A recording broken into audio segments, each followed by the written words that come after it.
Assalamualaikum warahmatullahi wabarakatuh.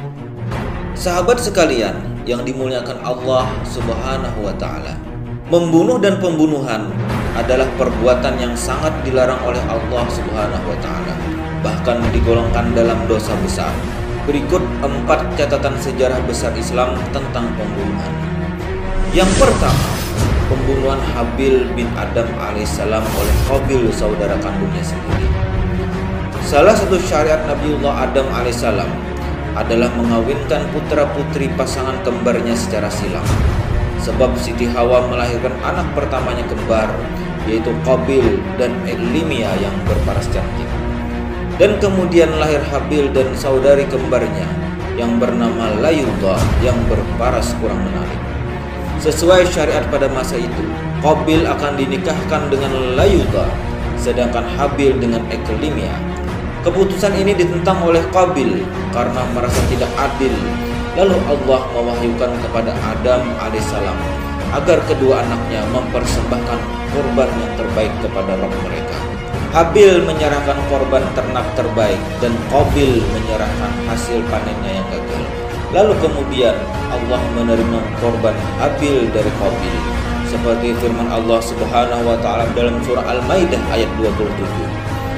Watlu alaihim naba abna Adam bil haqq iz qarraba qurbanan fatuqbila min ahadihima wa lam yutaqabbal min akhar qala la'qulanna qala innama yataqabbalullahu minal muttaqin. Ceritakanlah kepada mereka kisah kedua putra Adam, Qabil dan Habil dengan sebenarnya. Ketika keduanya mempersembahkan kurban, maka diterima dari salah satunya dan tidak diterima dari yang lainnya. Maka berkata yang tidak diterima kurbannya, sungguh aku akan membunuhmu. Dan berkata yang diterima kurbannya, sesungguhnya Allah hanya menerima kurban dari orang-orang bertakwa. Lalu Qabil mengancam Habil untuk membunuhnya. Namun Habil menjawab seperti yang diceritakan Al-Quran dalam surah Al-Maidah ayat 28-29.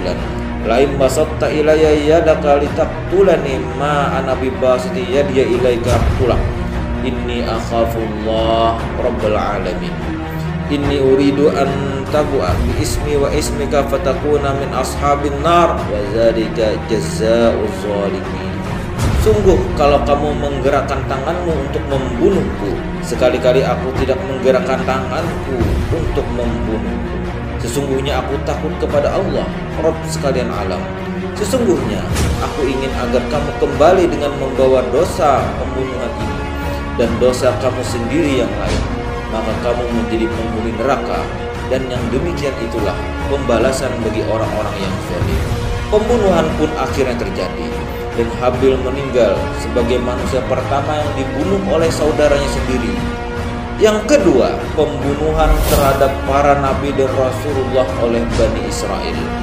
Bani Israel dikatakan telah membunuh hampir 300 nabi, termasuk Nabi Zakaria alaihissalam, sang pelindung Maryam al-Batul, ibu Isa alaihissalam, dan Nabiullah Yahya, anak dari Nabi Zakaria sendiri. Sangat banyaknya mereka membunuh nabi disebutkan oleh ahli sejarah dengan kanu yaqtuluna addatu anbiya fil yaumil wahid. Adalah mereka Bani Israel membunuh banyak nabi hanya dalam satu hari. Hal ini terjadi sebagai bentuk perlawanan dan pengingkaran mereka terhadap ajaran syariat-syariat agama Allah Subhanahu wa Ta'ala. Allah Subhanahu wa Ta'ala berfirman dalam surah Al-Baqarah ayat 61. Zalika bi annahum kanu yakfuruna bi ayatillah wa yaqtuluna an-nabiyyina bighairil haqq zalika bima asaw wa kanu ya'tadun. Hal itu terjadi karena mereka mengingkari ayat-ayat Allah dan membunuh para nabi tanpa hak atau alasan yang benar. Yang demikian itu karena mereka durhaka dan melampaui batas. Nabiullah Zakaria dibunuh dan dibelah dari atas kepala sampai ke seluruh badannya hingga menjadi 2. Begitu pula dengan putra beliau, kepala Nabiullah Yahya alaihissalam juga dipenggal oleh mereka. Perilaku buruk mereka ini diabadikan oleh Al-Quran dalam banyak ayat, sehingga mereka bergelar dengan pembunuh para nabi. Yang ketiga, pembunuhan terhadap 3 Khulafaur Rasyidin, Umar bin Khattab, Utsman bin Affan, Ali bin Abi Thalib. Khalifah Umar bin Khattab radhiyallahu anhu atau khalifah kedua setelah Khalifah Abu Bakar Siddiq radhiyallahu anhu dibunuh saat menunaikan salat subuh di Masjid Nabawi oleh Abu Lu'lu'ah atau Fairuz, budak dari Al-Mughirah bin Syubah, seorang berdarah Persia. Peristiwa subuh berdarah ini menelan 13 korban. 7 orang diantaranya meninggal dunia, termasuk sang Khalifah Umar bin Khattab. Berikutnya Khalifah Utsman bin Affan radhiyallahu anhu, sang penyatu bacaan Al-Quran. Beliau tewas dibunuh oleh kaum oposisi saat terjadi krisis politik, sebab merasa tidak puas dengan kepemimpinannya. Kaum oposisi ini datang dari Mesir, Basrah, dan Kufah, mengepung rumah Khalifah selama hampir 40 hari.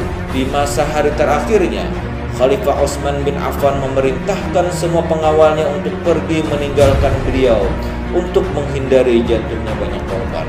Lalu beliau pun berkata, "Aku melihat Nabi Shallallahu Alaihi Wasallam dalam mimpi bersama Abu Bakar dan Umar, dan Nabi Shallallahu Alaihi Wasallam bersabda, 'Wahai Utsman, berbukalah bersama kami.' Maka pada pagi itu beliau berpuasa, dan pada hari itu pula beliau dibunuh sedang mushaf berada di depan beliau dan kucuran darah beliau mengenai Al-Quran. Dalam pendapat pertama mengatakan kucuran darah itu mengalir pada surah Al-Baqarah yang berbunyi, "Fa in amanu bi misli ma amatum bi faqad ihtadaw wa in tawallaw fa innama hum fi shiqaq fa sayakfikahumullah wa huwas samiul alim." Maka jika mereka beriman kepada apa yang kamu telah berikan kepadanya, sungguh mereka telah mendapat petunjuk, dan jika mereka berpaling, sesungguhnya mereka berada dalam permusuhan dengan kamu. Maka Allah akan memelihara kamu dari mereka, dan dialah yang maha mendengar lagi maha mengetahui. Sedangkan pendapat kedua mengatakan pada surah Al-Kahfi ayat 19 yang berbunyi, "Wal yatalattaf wala yush'aranna bikum ahada." Dan hendaklah ia berlaku lemah lembut, dan janganlah sekali-kali menceritakan halmu kepada seorang pun. Sehingga untuk menandai kejadian ini, tulisan wal yatalattaf ditulis dengan warna merah untuk mengenang kematian Khalifah Utsman bin Affan. Wallahu a'lam bishawab. Berikutnya, Khalifah Ali bin Abi Thalib karamallahu wajhah adalah khalifah keempat yang meninggal dibunuh oleh Abdurrahman bin Muljam, seorang Khawarij pemberontak, karena telah meyakini bahwa sumber kekacauan umat Islam sekarang disebabkan oleh 3 orang sahabat Nabi, yaitu Ali bin Abi Thalib, Muawiyah bin Abi Sufyan, dan Amr bin As. Perbedaan pendapat inilah yang memicu kebencian antara sesama umat Islam yang berakibat dengan terbunuhnya Imam Ali karamallahu wajhah. Yang keempat, pembunuhan terhadap cucu Rasulullah Shallallahu Alaihi Wasallam, Sayyidina Hasan bin Ali bin Abi Thalib, Sayyidina Husain bin Ali bin Abi Thalib. Hasan bin Ali radhiyallahu anhu dibunuh setelah menyerahkan jabatan khalifahnya kepada Muawiyah untuk menghindari terjadinya peperangan lanjutan. Namun kebencian terus berlanjut.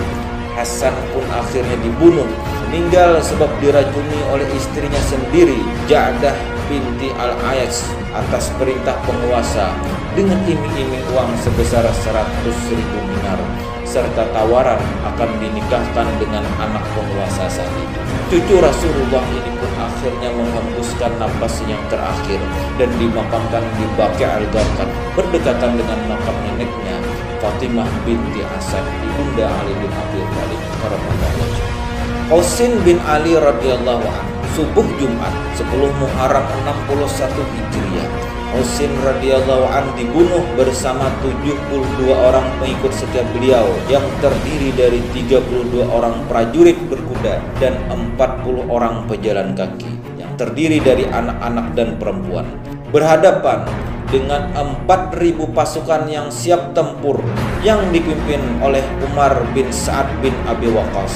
Shimir bin Jizil Jauzan meneriakkan, "Bunuh Husain, serbu Husain," sehingga pasukan menyerang dari segala penjuru. Lalu Jur'ah bin Syarih At-Tamimi menebaskan pedangnya ke tubuh Husain dan dilanjutkan oleh Sinan bin Anas menusuk-nusuk tubuh Husain dan memancung leher Husain dan menyerahkan kepala Husain kepada Hawali bin Yazid. Peristiwa berdarah ini terjadi di Karbala sehingga memicu terbelahnya umat Islam dan tumbuh bangkit pesatnya kaum Syiah. Sahabat sekalian yang dimuliakan Allah Subhanahu wa taala, waktu terus berjalan, zaman terus berubah, namun nafsu membunuh manusia terus berlanjut dari masa ke masa sampai di masa kita sekarang ini.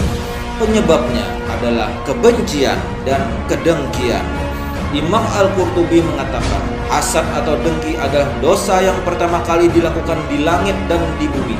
Di langit adalah dengkinya iblis kepada Nabi Adam alaihissalam, dan di bumi adalah dengkinya Qabil kepada Habil. Nyawa manusia itu mulia, memiliki nilai yang tinggi dan berharga di sisi Allah Subhanahu wa taala. Allah Subhanahu wa taala berfirman, "Man qatala nafsan bighairi nafs aw fasadin fil ard faka'annama qatalan nasa jami'a wa man ahyaha faka'annama ahyan nasa jami'a." Barang siapa yang membunuh seorang manusia bukan karena orang itu membunuh orang lain atau bukan karena membuat kerusakan di muka bumi, maka seakan-akan dia telah membunuh manusia seluruhnya. Dan barang siapa yang memelihara kehidupan seorang manusia, maka seolah-olah dia telah memelihara kehidupan manusia semuanya. Begitu Allah memuliakan orang yang tidak membunuh, diibaratkan menghidupkan manusia semua. Namun sebaliknya, Allah mengibaratkan membunuh satu manusia sama dengan membunuh semua. Maka kita harusnya waspada. Meskipun kita tidak ikut membunuh, tapi jika ikut meridai adanya perbuatan pembunuhan zalim tersebut, meski dalam hati, maka dosa si pembunuh juga akan kita dapatkan. Nabi SAW bersabda, "Man a'ana ala qatli mu'min bi syatri kalimah, laki Allah azza wa jalla maktubun baina ainai aisun min rahmatillah." Barang siapa turut membantu upaya pembunuhan terhadap seorang muslim, meskipun hanya dengan sepotong kalimat, maka dia akan berjumpa dengan Allah dalam keadaan tertulis di antara kedua matanya, terputus dari rahmat Allah. Selain itu, Allah akan menyiksanya di neraka Jahannam. Firman Allah Subhanahu wa taala, "Wa may yaqtul mu'minan muta'ammida fajazauhu jahannam khalidan fiha wa ghadiballahu alaihi wa la'ana wa addalahu azaban 'azima." Dan barang siapa membunuh seorang mukmin dengan sengaja, maka balasannya ialah jahanam, dia kekal di dalamnya dan Allah murka kepadanya dan mengutuknya serta menyediakan azab yang besar baginya. Dalam hadis lainnya Rasulullah SAW bersabda, "An Abi Bakrah radhiyallahu anin Nabi sallallahu alaihi wasallam qala, law anna ahla sama wa ahlal ard ijtama'u ala qatli muslim laqabbahumullahu jami'an ala wujuhihim finnar." Dari Abu Bakrah radhiyallahu an, dari Nabi sallallahu alaihi wasallam, beliau bersabda, seandainya penduduk langit dan penduduk bumi berkumpul membunuh seorang muslim, sungguh Allah akan menjerumuskan mereka semua di atas wajah mereka di dalam neraka. Dalam suatu asar yang sahih telah diriwayatkan bahwa Ibnu Abbas radhiyallahu anhu berkata, "Annal qatil laisa lahu taubah." Tidak ada taubat bagi seorang pembunuh. Dalam hal ini ulama memberi makna. Pertama, bermakna sangat sulit untuk bertaubat, bahkan dia tidak diberi taufik untuk bertobat.